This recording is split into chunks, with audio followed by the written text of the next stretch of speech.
لاہور کے میو اسپتال میں مبینہ طور پر غیر معیاری انجیکشن سے مریض کی جان چلی گئی، دوسرے کی حالت غیر بتائی جا رہی ہے۔ مزید جانیں گے ڈان نیوز کے نمائندے نعمان لیاقت سے۔ نعمان، مزید کیا معلوم ہو سکا؟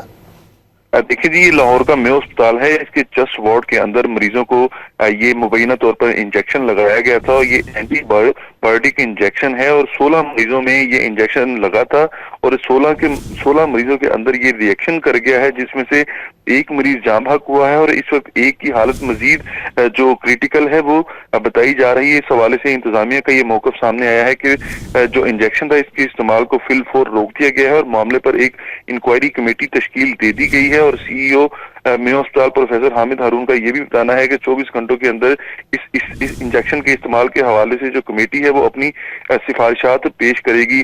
تو یہ انجیکشن لگنے کے بعد ایک کریٹیکل ہے، ایک جاں بحق ہوا ہے اور مجموعی طور پر 16 مریضوں کے اندر اس کا ریئیکشن ہوا ہے، جس پر سیکٹری صحت کی ہدایت پر جو کمیٹی ہے وہ تشکیل دے دی گئی ہے۔ جی بہت شکریہ نعمان لیاقت ان تفصیلات کے لیے۔